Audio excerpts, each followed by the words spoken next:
You're now listening to the Something Good Podcast Network. Please press any key to continue. A kiss, as defined by Dan Webster, is something pleasing, a caress, a gentle touch.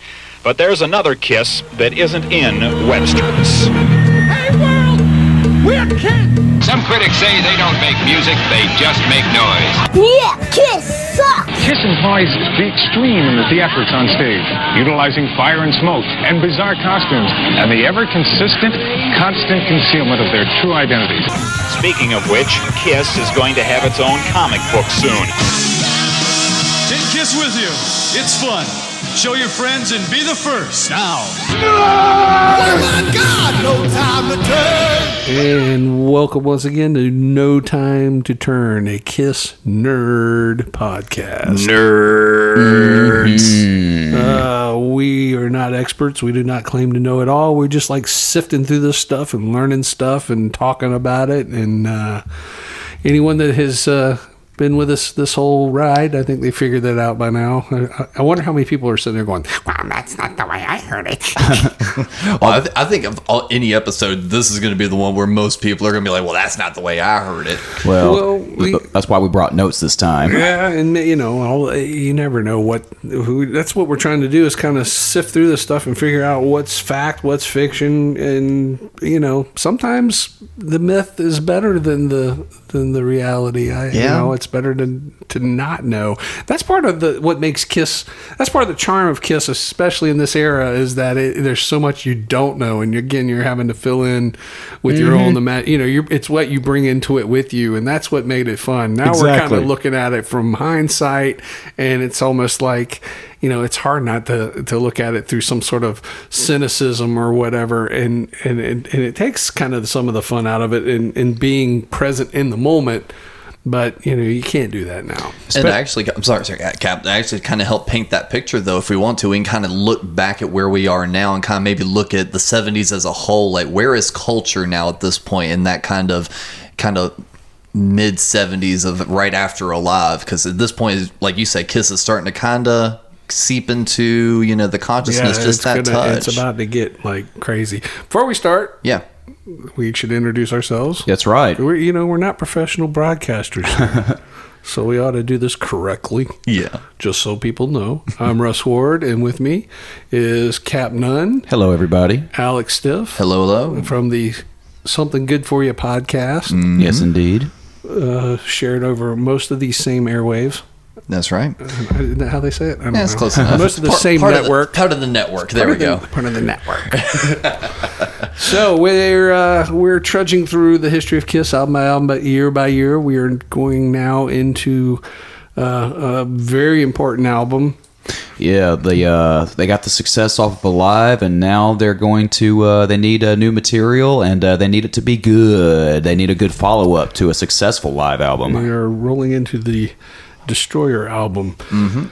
Because at that point, they're rolling into late 75, 76 by this point. We're in late 75. So we're in their asses off. There's a lot going on. So the album Alive is actually released, I guess, what was it? Did we say September of 75? Yep, September 10th, 75. So in this era, right here at the same time, Bill Aucoin, and Rocksteady, I guess, is in a lawsuit with Casablanca over, like, give us money. Yeah. You promised money, and we have no money. And, of course, Casablanca are like, we're doing everything we can, man. And we don't have any money either. We don't have any money either. And they're like, well, that's not our problem. That's your problem. And so they don't really want to leave Casablanca because they realize and recognize how much Neil Bogart and Casablanca has, committed to them. And I don't know, did we talk about it in the last episode? I'm getting some of this stuff getting kind of confused because, of course, there is no time to turn. Yes. And they are so busy, and there's so much going on that we're going to start seeing stuff kind of overlap as far as, I guess, the general eras of and certainly from one album to the next, because they're clipping out 2 albums a year, which you think is crazy, but that really wasn't that unusual. I mean, a lot of groups were doing that in that era. Kiss was just doing it, but they didn't have like you were saying, they didn't have the funding behind it initially, or if they did, but they were just kind of just scraping by and just living off Bill Coin's credit cards. And as soon as Alive peaked and took off, a lot of problems were being solved, and but then to your point, they're still figuring out what to do now that they are selling records. Well, and before we even get to that, something I wanted to actually kind of mention, because we always kind of like putting things in perspective. So Alive came out in September of 75. We always kind of talk about how sometimes culture and what's kind of going on also affects pop culture and what's trending and what sells. The Vietnam War ended in April 75. Yeah. So I wonder if maybe it was even part of that perfect storm of, okay, we finished up the war. Now we have this loud party anthem. Everyone's feeling excited because even in the year, Jaws got released. And of course, that wound up being a huge success. So I wonder if maybe it was that part of it, of America looking for that fun, fantastical release. And Kiss also just happened to be at the right place at the right time. Well, we've talked about that in the previous episode. It's the post-hippie kind of generation. We're getting into the excess. The 70s was, the era of excess. And, everything sort of kind of you start seeing, like you said, with Jaws, that was the first big blockbuster film. Mm-hmm. You get these kind of, that was part of the appeal for me as a kid, was just these over the top characters. You have, characters like the Fonz on television.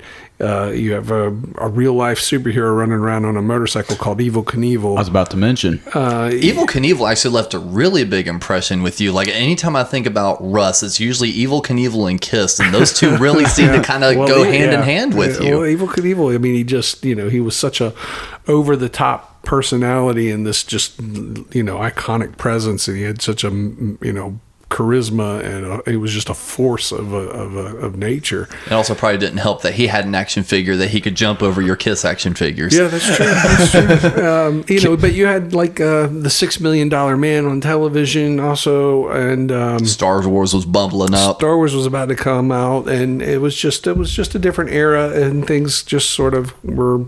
It seemed like whereas everything was so serious in the 60s with, everyone was very political minded and stuff. And I think everyone else by the 70s, this is also post Watergate. I think people were in post Vietnam.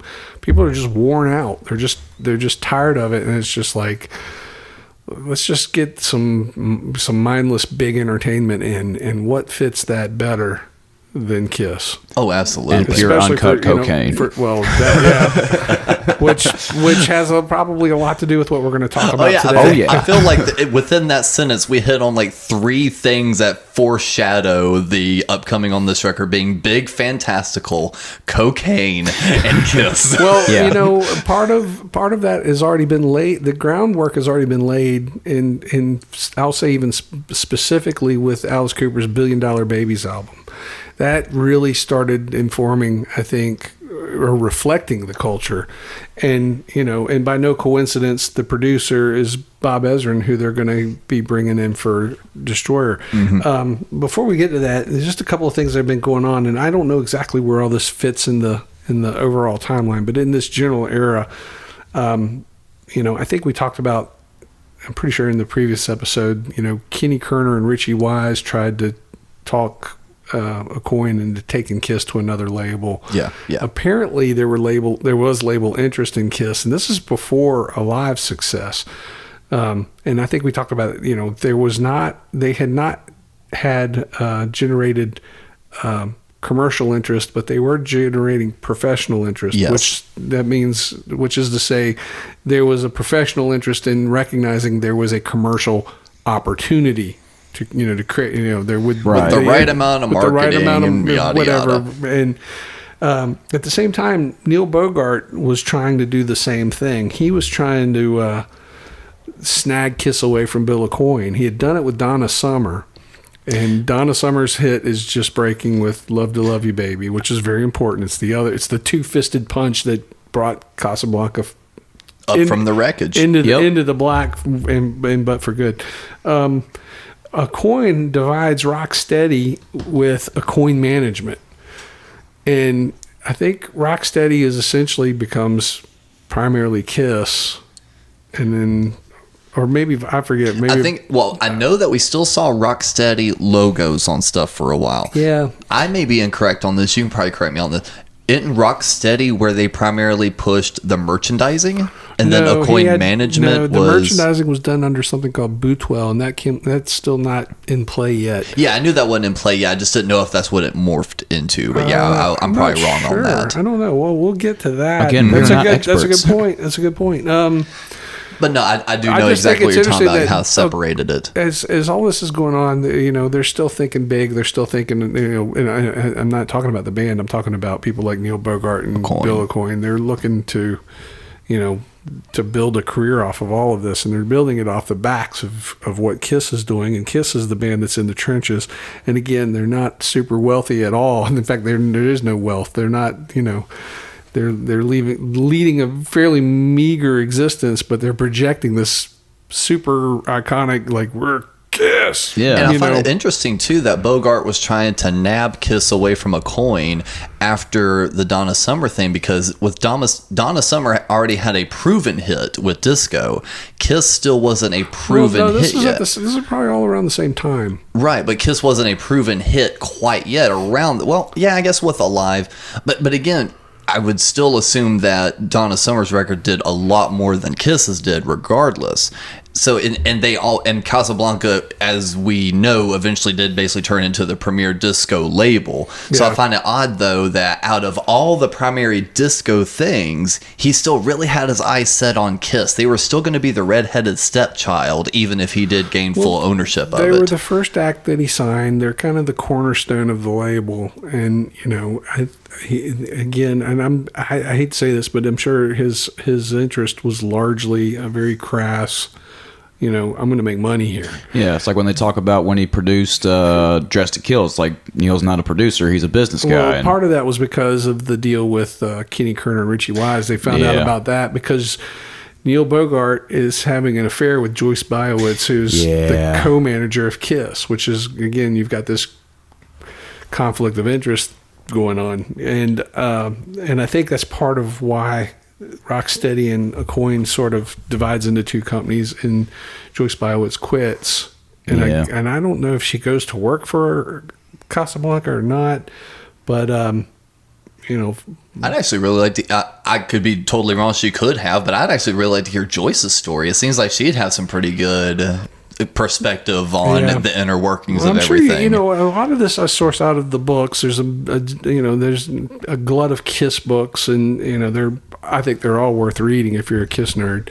There was also the Casablanca book that came out a handful of years ago. Yeah, Larry Harris wrote the In Party Every Day book. Yeah. And, there's a lot of really great information on that. So, I'm not going to deny where I've cited, or failed to cite my sources. I've pulled a lot of this information from a lot of these books. And I think as long as we continue to cite those sources, I think we're going to be totally in the clear. And I think that's even a benefit, is the fact that we're actually citing these sources and kind of going, hey, we've pulled it from this, because we've noticed, not even just in Kiss media, but just the media we enjoy with music and bands, we just hear a lot of information that gets spit out without any sort of, and I read it and found it here. Well, it doesn't, and even if it's in a book, doesn't make it gospel. Exactly. So it's always good to kind of back it up as that, being like, I'm not even saying this is true. It's where I read it. Especially from the members of the band. Like the bulk of my research for this episode came from the memoirs of the four members, and there's a lot of stuff that doesn't line up from a different perspective, but we'll poke holes at that when we get to them. Well, the thing is,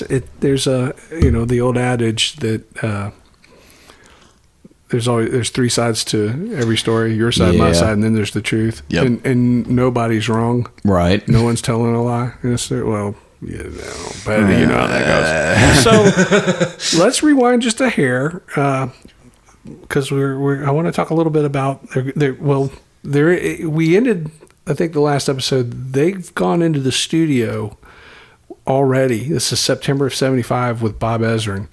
What are they doing? There seems to be, even now, a little bit of confusion as to were they demoing songs or were they cutting basic tracks for what would become Destroyer? Because from what I have figured out, at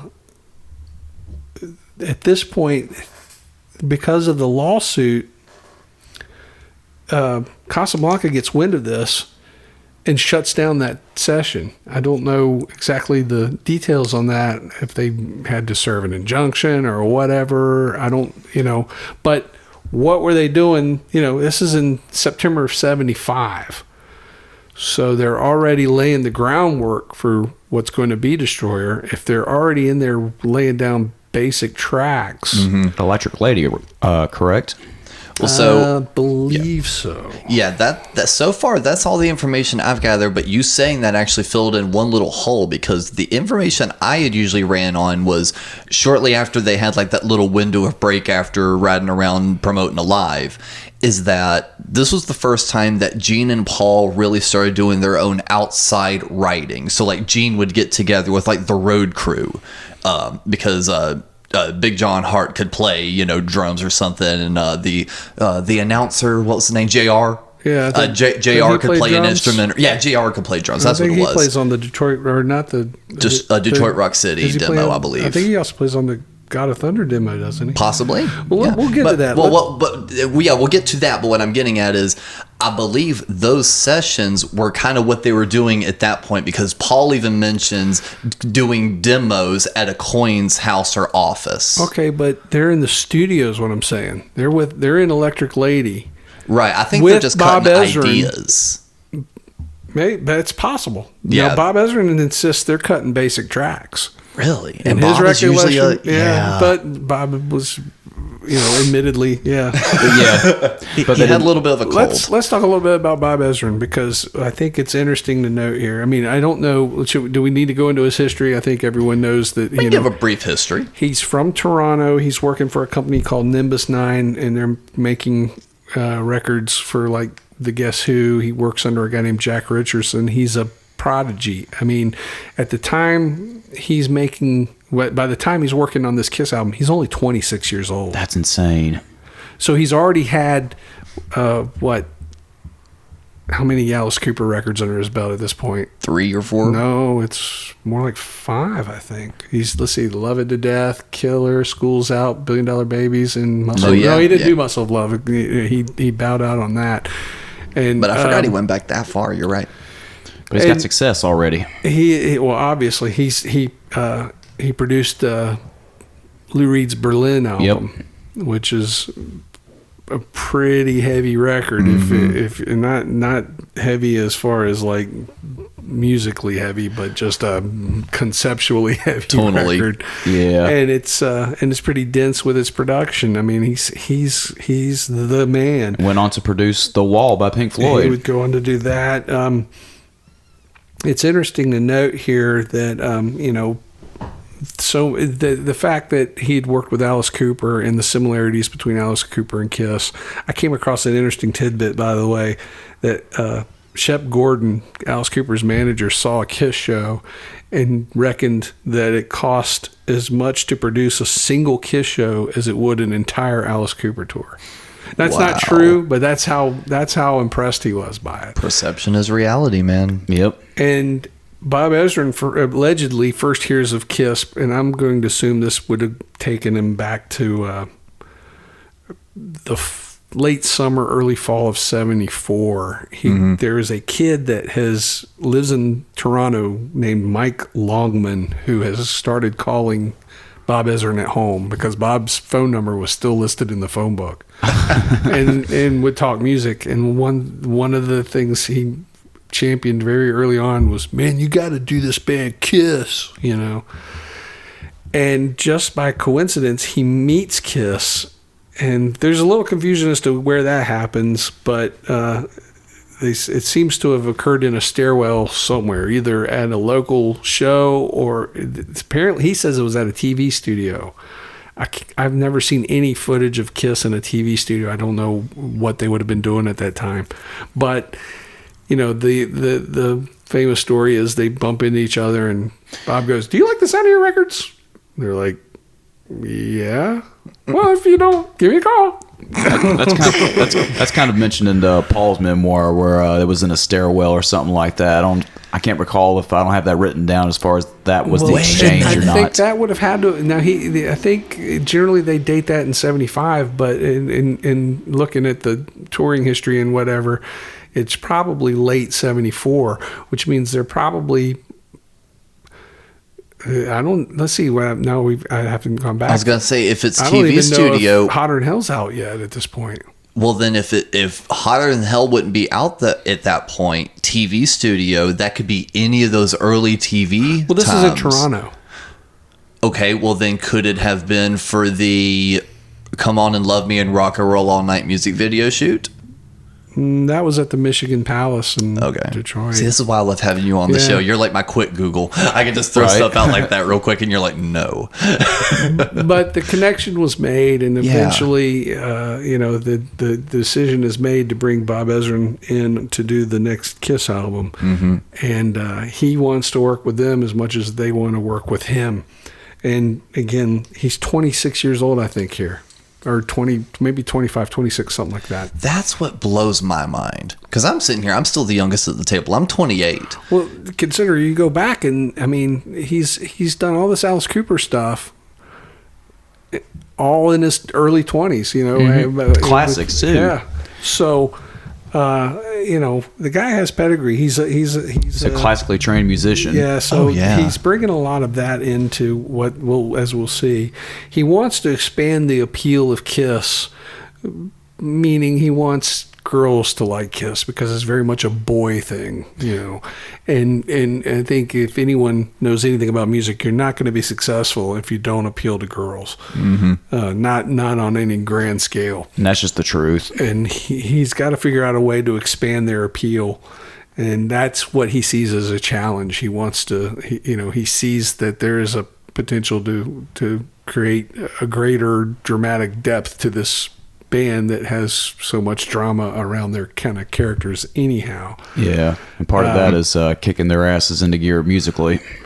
Yeah, so, that and both Gene and Paul both saying that him challenging them to quit singing "Suck Me, Fuck Me" songs. Yeah, and so they're in the studio in September '75. They get shut down. Bill Aucoin tries to get Bob Ezrin. He tries to secure him independent of the label, paying him out of his own pocket to keep this going because he's thinking, well, this album might go somewhere else. Mm-hmm. But unfortunately, contractually, and Bob Ezrin understands this, he can't do that. Ezrin has been, see, now this is where things get confusing to me. It's like, how could they, because I've read this initially that Bill Aucoin was financing these sessions, but I think because they're under contract to Casablanca, by obligation, they have to give this stuff to Casablanca. I mean, technically it belongs to the label. I'm not exactly sure to the details, but that's interesting. Am I making sense with yes, that? It does. Absolutely. Even though they're paying for it out of their own pocket, anything they record by rights belongs to Casablanca because they're still under contract to them. We've had some friends that have actually dealt with that exact thing to the point where our record's not even getting released, even though they paid for it. That record company owns it, and if they're not going to release it, he can't release it either. So no, that would have been under the same kind of situation just back then. Yeah. So they end up touring out the rest of that year. They hit the road again. Alive is happening now. So they're it's successful. People they're packing places out, and now Mom and Dad know who Kiss are. Now, real quick, so were they already in the studio before touring Alive? Yeah, that's what because Alive came out that same week. So those first 2 weeks in September, they're in the studio with Bob Ezrin already doing something. Well, and again, let's he says play, they're cutting tracks. They say, or I guess it's believed that, but I've never heard any demo tracks that sound like they were recorded by Bob Ezrin. No, what I was going to say is, so let's play all four of the guys on it. Let's put on our cape and cowls and let's play Batman a minute and let's do a little detective. So we know. We might be jumping around in timeline a little bit, but I'm throwing out just things that my brain is working on. Possibly you have notes. I could have gotten notes on this, but I didn't realize this was like such a weird thing. And I didn't even know that, or I would have actually double checked. But we've discussed earlier that Detroit Rock City and God of Thunder demos when was that recorded, and do we know where? I think that information's out there, but I don't have it. Exactly. There's people that have detailed those Cap, demos. see if you can find that real quick while we're rambling. But I've read that. Actually, got it pulled up right here. Okay, perfect. Actually, I've read that 15 demos were made in August of '75, and that they were all rejected except for "God of Thunder" and "Detroit Rock City" by Bob Ezrin.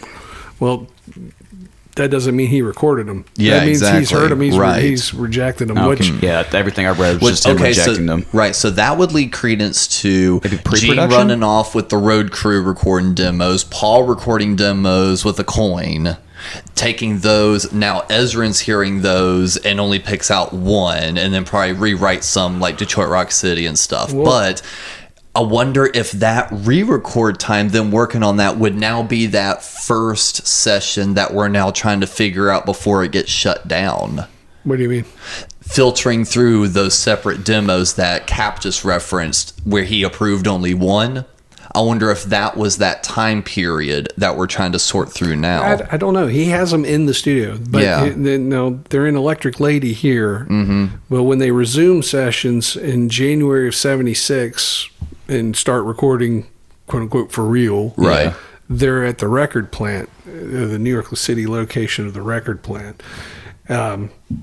So I don't know exactly what all has happened here. This is kind of a question mark, and like what exactly was done in this period. Mm-hmm. What of it made the album if they were using it as basic tracks? Yeah, we can only It doesn't speculate. seem to make sense that they would be doing basic tracks, because usually they build a foundation of drums and then That's what I'm thinking. But that's not exactly how they did it in the studio. Once they get to the record plant, they're recording the tracks essentially live in the studio, although they don't keep the stuff, like they're ghost tracking. Yeah, but they're playing live together when they're tracking, like certainly for the drums.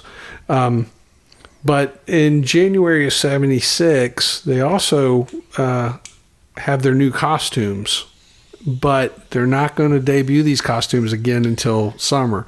But the costumes are created, and they do a photo shoot. A lot of the pictures that that we all know, in particular, there's a famous shoot where they're on motorcycles. Yep. All of this is done the first time they get these costumes. They were designed by Larry Legaspi, who had been doing costumes for like LaBelle and Funkadelic, and later would do Divine. And they were all on Casablanca too, right? I don't think LaBelle was, but Funkadelic was.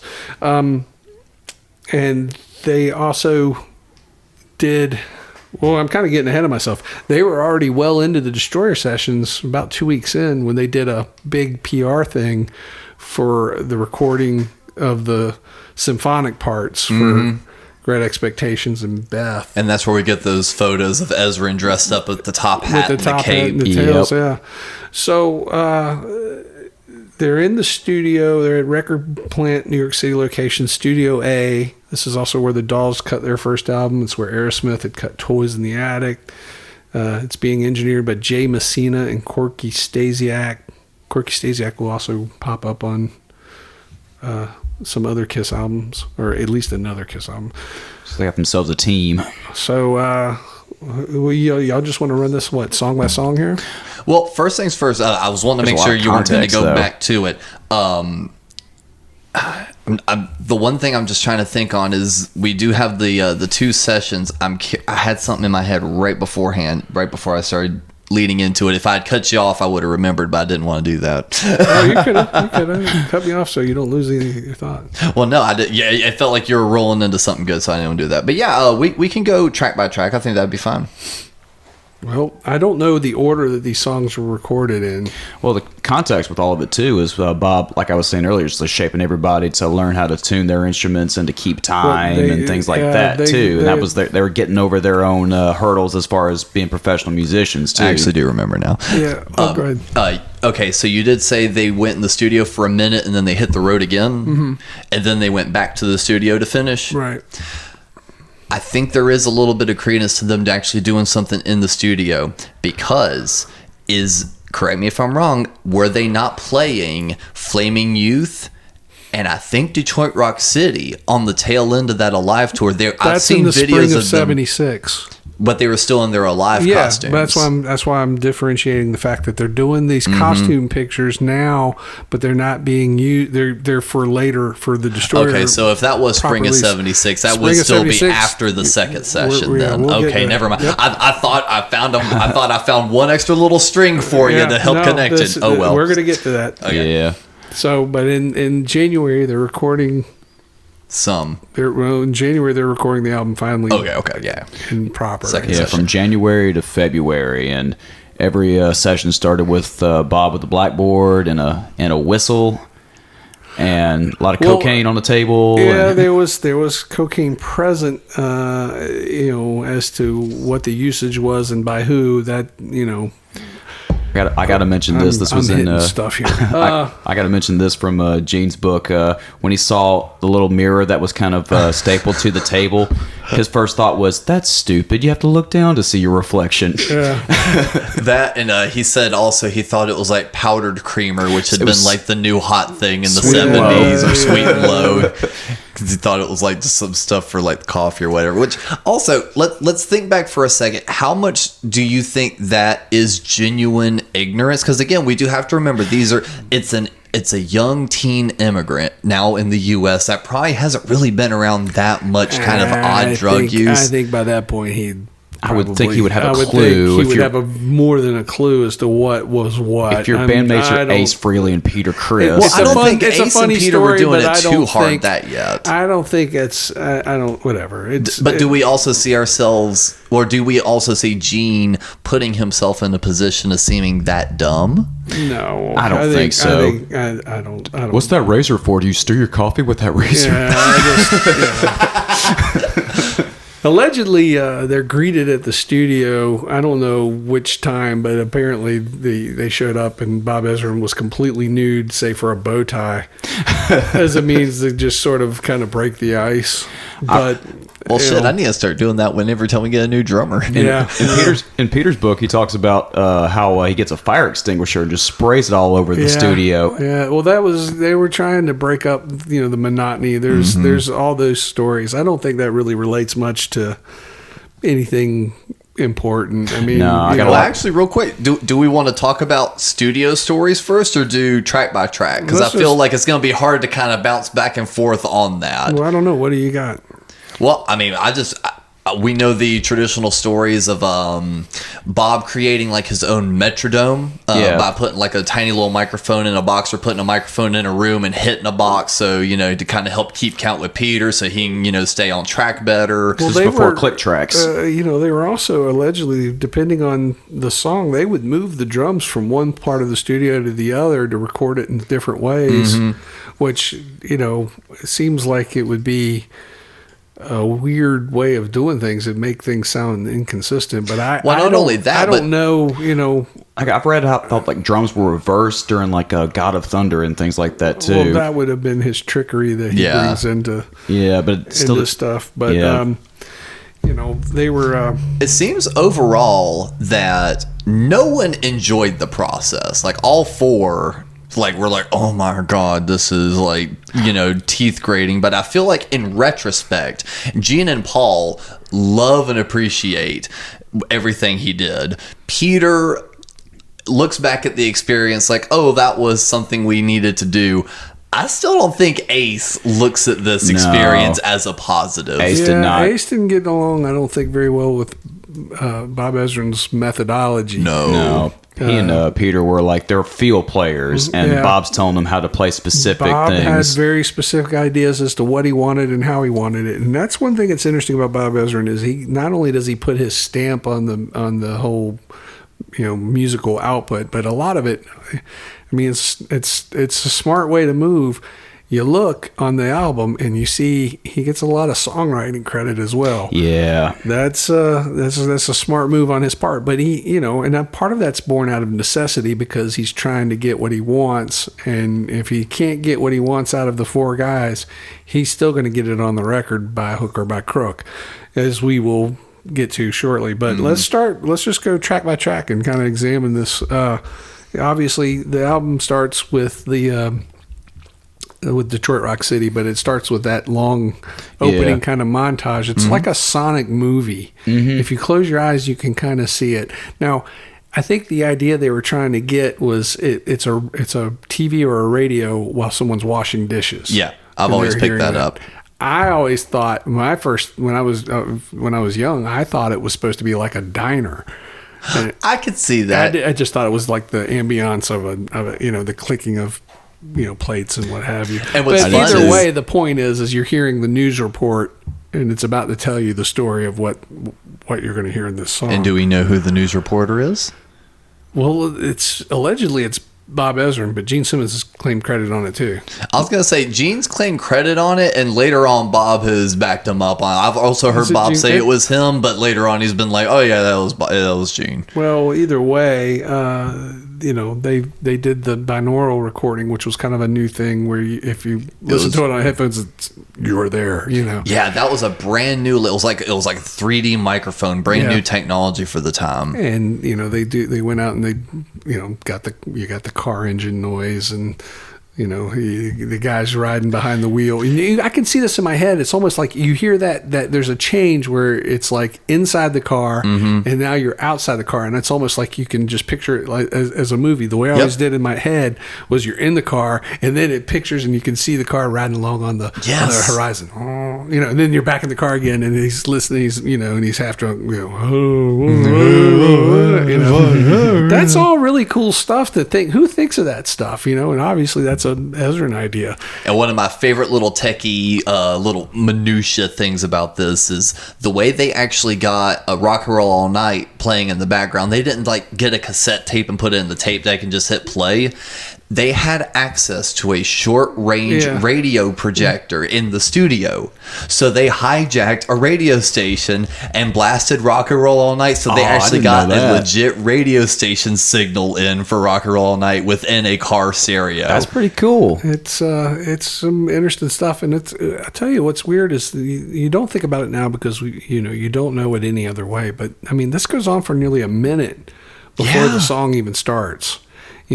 This isn't an album starting straight away with boom, which is what the record company would probably want. Instead, you've got this what the hell's all this? And you know what? And even in the 21st century, the digital and CD releases do not separate it. You have to go to greatest hits CDs to get just straight to the point Detroit Rock City. They still leave it as the whole track. Yeah, well, and rightly so. I mean,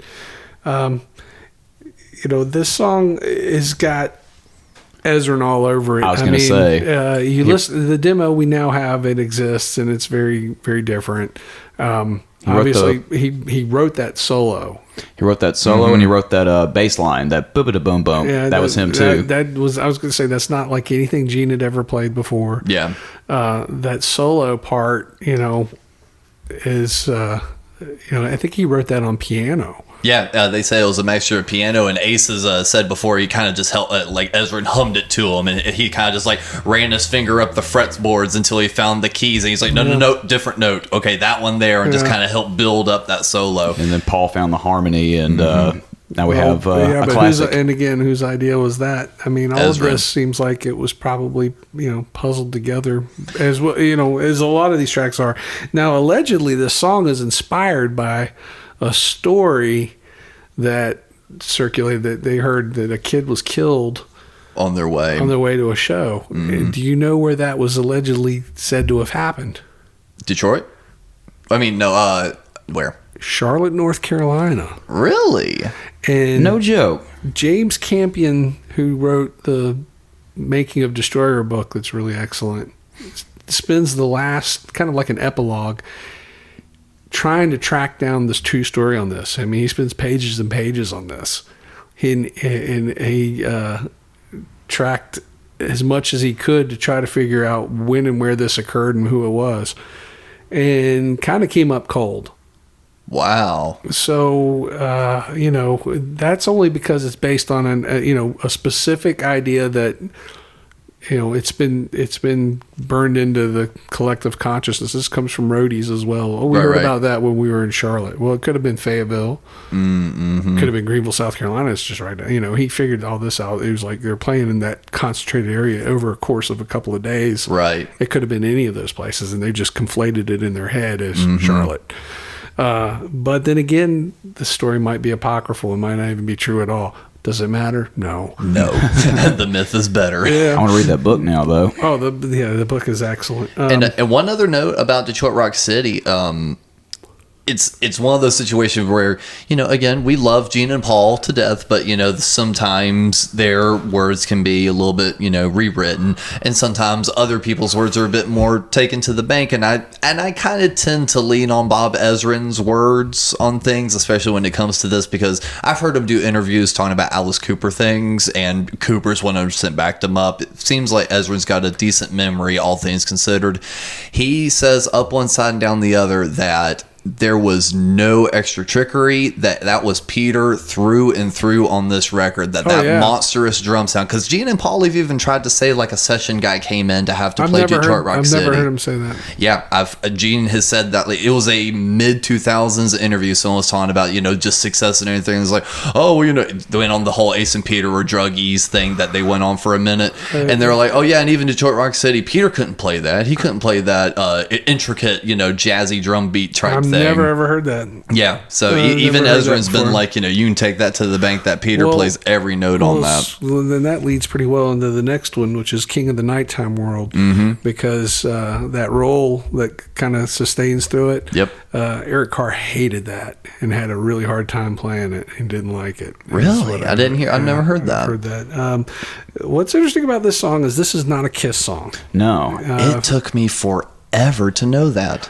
This was brought to them by Kim Fowley. And Kim Fowley was a kind of a low-level impresario in Southern California and had his fingers in all kinds of pie. Probably most famously with the Runaways. With the Runaways pie. Yeah, I was gonna say I was hearing it. I wasn't gonna lean into it. Oh, you had to. We looked at each other. It happened. He. But if you know the story. He curated the Runaways, but he had worked some with a guy named, I think his name was Mark Anthony. Yeah, Mark Anthony, who was in a band called the Hollywood Stars. And they brought this song to, they bring this to the band, they bring this to Bob first. Hollywood Stars recorded, I've seen it called demos. I don't know, they're pretty polished if they're demos. They recorded an entire album's worth of material that never got released. They broke up. I'm not exactly sure the details of that. Eventually they would get back together, I guess, and finally did release an album in the late 70s. But a lot of the material they did in the early 70s never got released, and it got parlayed out to the song Escape on Alice Cooper's Welcome to My Nightmare was also a Hollywood Star song. And that was Mark Anthony again. So those two were kind of in and out with Bob Ezrin's orbit for a minute. I think Kim Fowley was the connection there, and I can't remember exactly how that connection's made. And if we could stay there for a second, those are two songs that it took me forever to know that they were not originals to both Cooper and Kiss. Why is it that band really never got a lot of recognition? Because clearly they were pretty good at writing songs, because I love both of those songs. Well, I guess that was it. That was the recognition. I mean, I don't know. But what I'm saying is that being the recognition it took me forever to know. So they really didn't get the recognition. Yeah. If like the casual fan wouldn't know those were covers. Well, I think they kind of went out of their way to make sure that people didn't know that they were covers per se. That's my point. I mean, that was because it was essential to maintain the mythology of your band being, right. Absolute. Yeah. I mean, outside, short of having the songwriting credit, and right. And those guys are, he's making money on the back end because he's got the publishing or whatever. That was what Kim Fowley had to get his finger in there, and we gotta quit referring to Kim and putting fingers in things.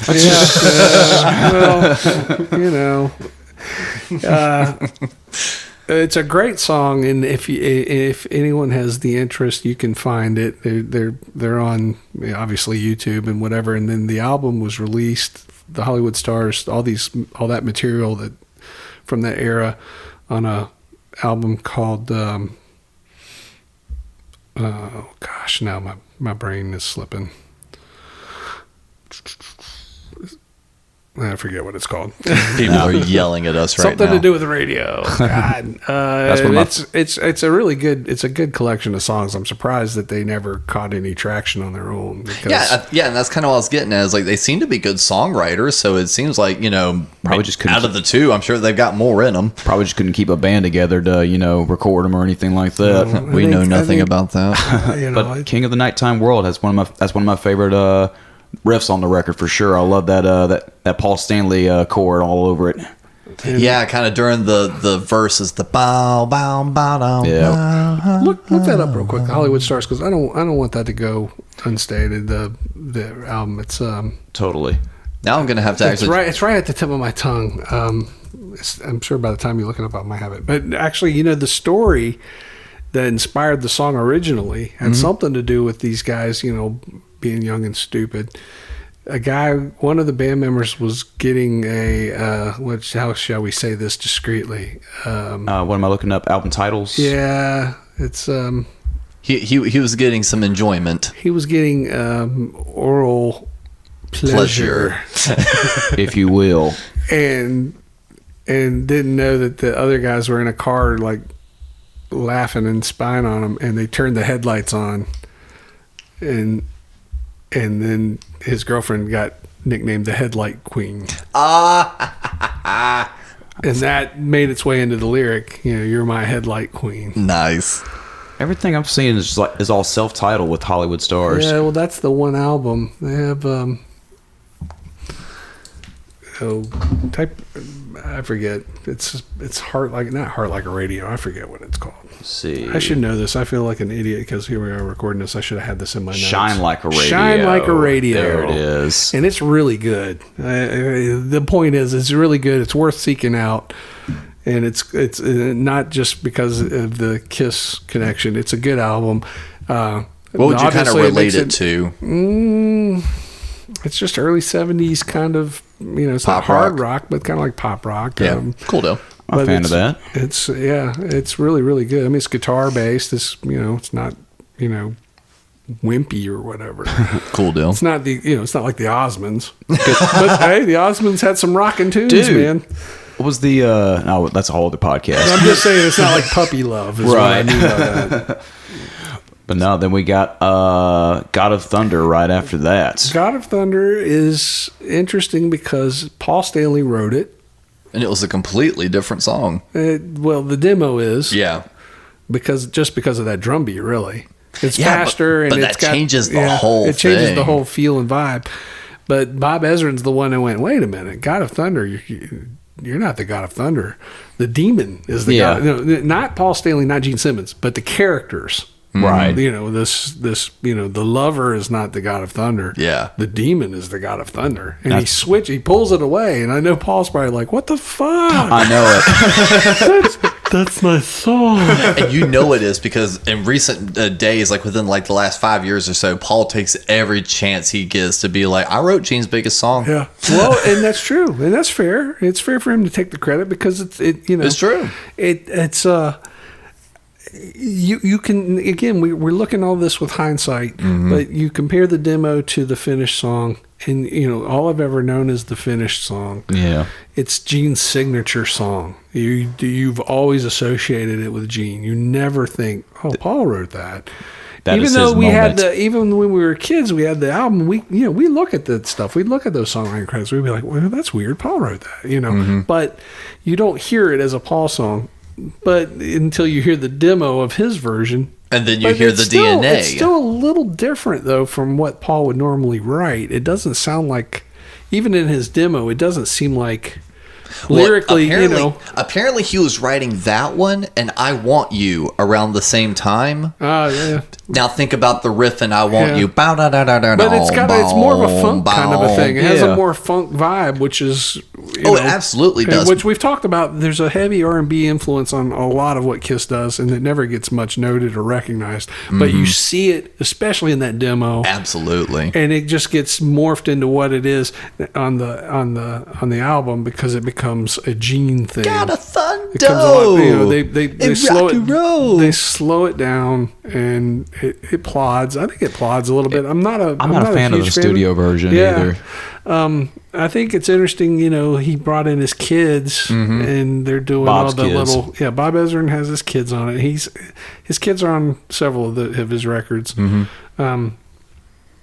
But they're they got that effect through with the like some sort of radio walkie-talkie kind of thing. Because I heard the live version first, and then I heard the studio version on the radio one time, and then with all the kids on it, and I just went like, this is too weird. I like the live version better. And as legend tells, don't know if it's true or not, legend tells, because of course kids and animals are the two things you don't deal with. Kids will never act on command. In order to get the kids to do like just random screams and make it sound genuine, he let them hang out the studio for a couple hours and then lied to them and said it was bedtime. No, that's not God of Thunder. That wasn't God of Thunder? No, that's there's a song called The Kids on Berlin, and the song deals with the kids being taken away from the mother by the, I guess, the social services or whatever, and that's the lyric. They're taking the children away because they say she has been a bad mother. Right. And there's a part in it where it plays this sort of atonal kind of flute part, and the kids start going, Mama!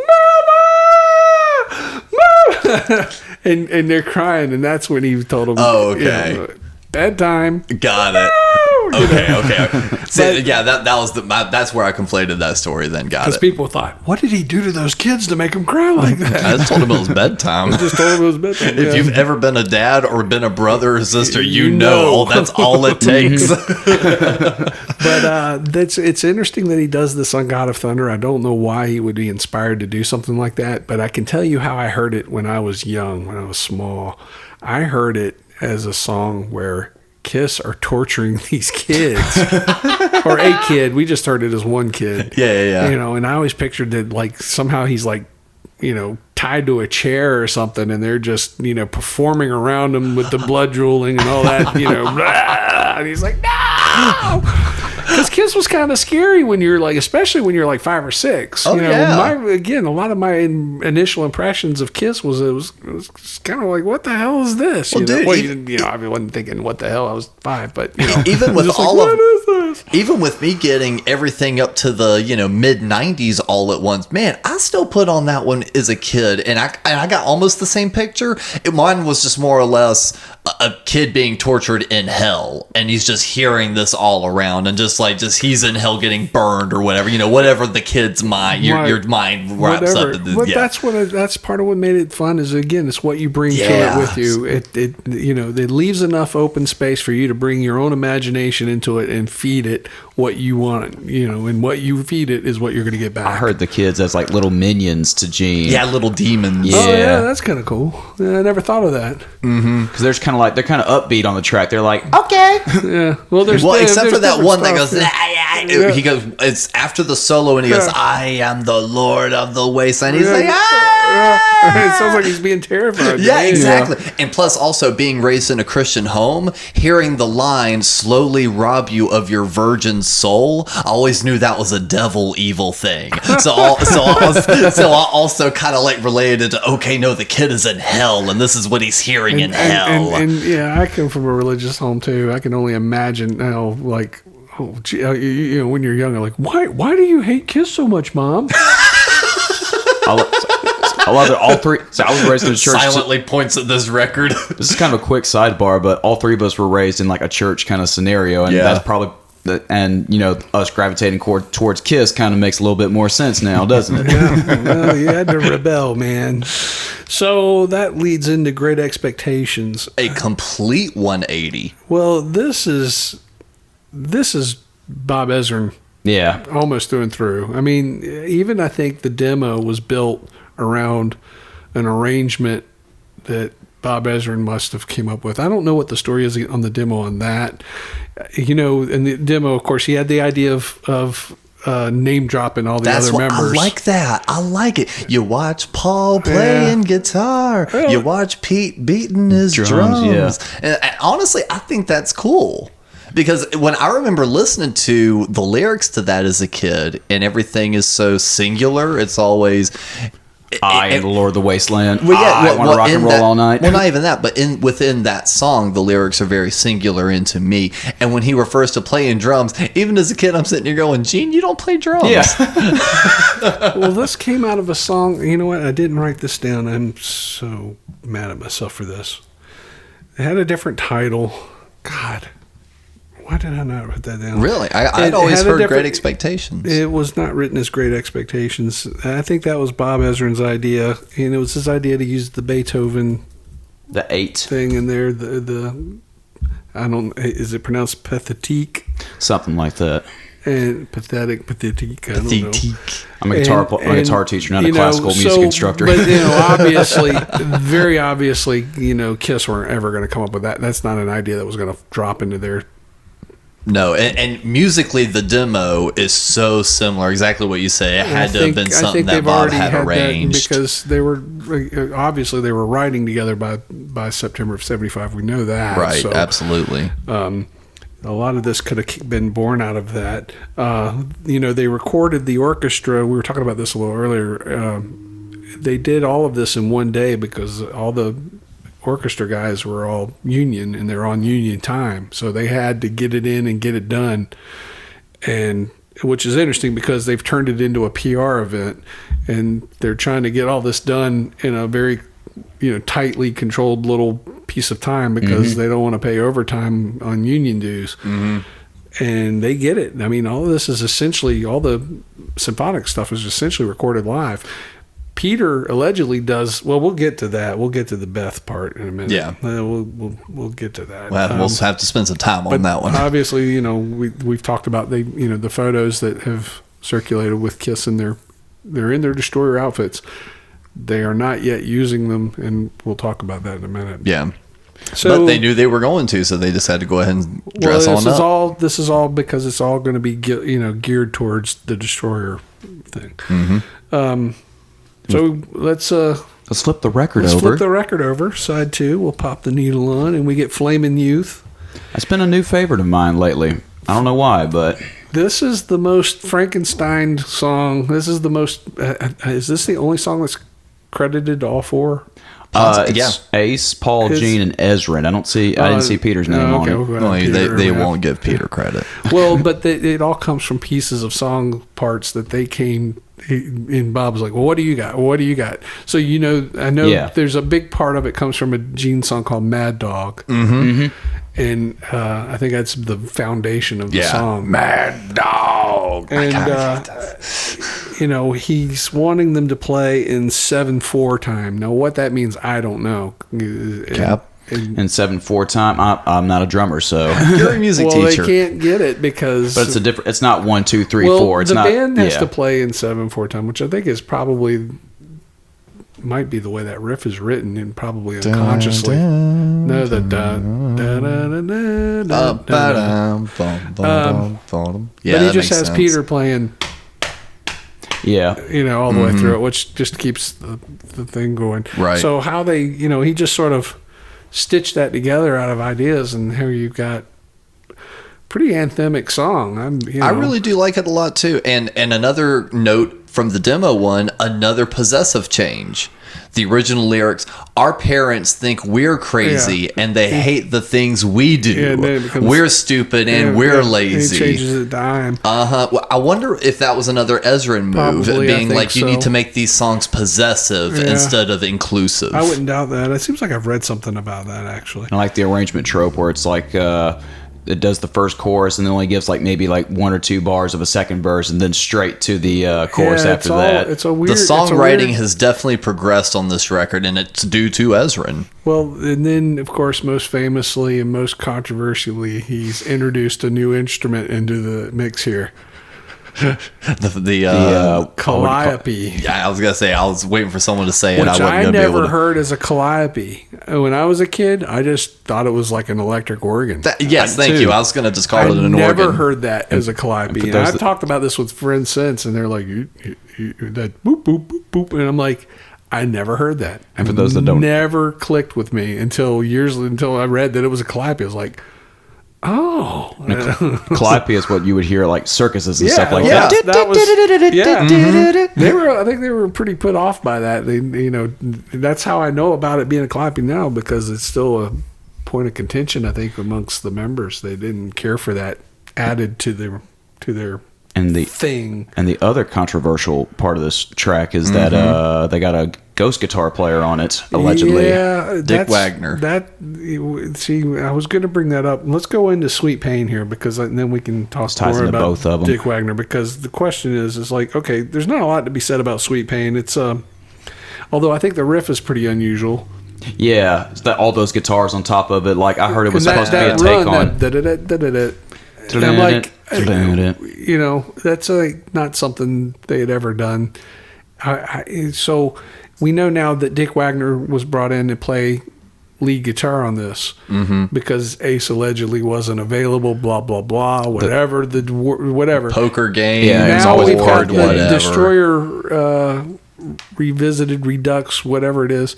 And it's got the quote-unquote lost Ace solo, which I think is really not even intended to be a legit solo. I think it was probably him working an idea, because that's how he did his thing. So I did my own personal research on that. Okay, go for it. I actually grabbed that MP3 track. I put it in my multi-track recorder, and I lined up the beginning of the solo because it loops. He basically goes through that version of the solo twice. I lined them up perfectly in the sound editor, and I played them back. It's the exact same thing. So they only grabbed half of an idea of a solo and looped it.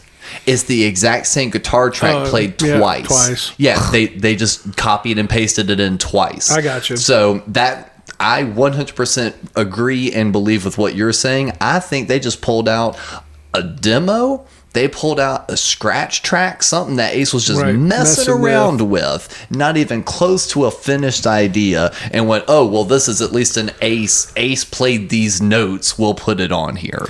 Well, he brought in Dick Wagner to finish it for whatever reason. But and do we need to discuss Dick Wagner and his history? I mean, he was one of Bob's go-to guys at this time. Dick Wagner had been in a band called The Frost in Detroit, and was part of, again, that Michigan thing. There's so much that came out of Michigan in that late 60s, early 70s. And was he had partnered with Steve Hunter, who had played in Mitch Ryder's Detroit. And they ended up playing, they're the guys that are playing on Lou Reed's Rock and Roll Animal album, the live album. And then all those guys transitioned over to become the new Alice Cooper band when Alice went solo. And if you have the Welcome to My Nightmare concert film, there's the famous guitar duel between Dick Wagner and Steve Hunter. So, and then... Criminally overlooked players, in my opinion, too. They were used in a lot of different aspects. The live version, quote-unquote live version of Train Kept A-Rollin' by Aerosmith. Yeah. The trade-off leads on that with Brad Whitford and Joe Perry? Nope. Steve Hunter and Dick Wagner. Ghosting. They don't get credit, but that's who it is. And they would continue to work with Bob on a bunch of things, like Peter Gabriel's first solo album. Yeah. He was their go-to guy, and Dick Wagner particularly had a lot of influence in songwriting on the Welcome to My Nightmare album for Alice. He wrote Only Women Bleed, and now it's escaping me. Escape? No, it's not escape. But I think it's also important to note, though, one of the reasons we were bringing up, that not being a finished Ace solo is one of the things that we do hear from the Kiss camp over arc, is that Ace tried to do solos on it and it just wasn't working. Well, so they had to bring. They were wanting to bring him back in to redo it, and that's when he was saying no. Okay. He's like, they wanted him to come back in and do more. That may well be true. true. That may be it. Who knows? Right, but that's not the representation of what we heard. What's interesting to me is like for all the time and effort that he's putting into all this stuff, and he's intricately working out all the details and stuff, somehow he has enough trust to be able to make a phone call and say, "Hey, why don't you come over and put on some guitar?" Okay. Yeah. Thanks. In and out. And it's like, wait a minute. All this time you're spending, and all this guy's got to do is come in and go, done. Yeah. That was kind of how Bob ran, too. It's like, time is money. But it kind of shows, I mean, in a way, it kind of shows a differentiation of how much trust he has in their musical abilities. Well, from day one, he was always saying, Kiss didn't know anything. I had to teach them how to tune their guitars. Well, that's of course a stretch. Yeah. But that's hearing him say that does at least put the perspective of how he saw them. If he's throwing the jab of, I had to teach them how to tune their guitars, he clearly did not respect them as musicians at all. So he would just immediately but he respected them as songwriters. He understood that they were Kiss. He understood what I like about them is that they weren't skilled musicians, quote unquote. They played largely by feel. They had an energy and an excitement about them, and we'll get into this when the album comes out, because a lot of people feels like Bob Ezrin squeezed all that energy and excitement out and made this very cold, dense, not a Kiss record in their eyes, not a Kiss record or ears. But the irony, of course, is it becomes in a way the definitive Kiss album. What's interesting? Well, here's a question. Okay, so we know Dick Wagner's in, and this goes back to what you were talking about with Flamin' Youth. We know he's in on Sweet Pain for sure. Yeah. What else has he played on this? Because I started listening to this with a new ear once I got to thinking about it. Flamin' Youth sounds like it could be him. I've heard rumors of that, which is why I was kind of turned to him and agreed. He says he plays on 3 songs, and I think one of them he claims is Shouted Out Loud. I think he's on 4 songs. I'm trying to think of like all the solo parts on all of the. It's debated that he's playing the atonal stuff on. I don't know if atonal is the right word, but the kind of dissonance on God of Thunder. Because it's kind of in a way, but people are like, well, Ace can do that too, and it wasn't like it was anything. It was more of a feel that they were achieving. Yeah, and they're probably putting layers and things like that too, and with like different guitar tones. And I'm sure Ace wasn't around for all those either. I'm wondering if Ace even plays lead on Detroit Rock City. Whoa! Well, I tell you what. You know what? We're running hard here, and this looks like it's going to have to be a 2-parter because there's just so much to mine out of this. So we're going to stop here, and hopefully you'll join us for a second episode as we really do our deep dive into Destroyer. So for this part 1, I guess now as it will be, I'm Russ Ward, and for Cap Nunn and Alex Stiff, please join us for part 2 of No Time to Turn. Thank you for listening. Please insert another coin by supporting the show for as little as $1 a month at patreon.com/somethinggoodnetwork.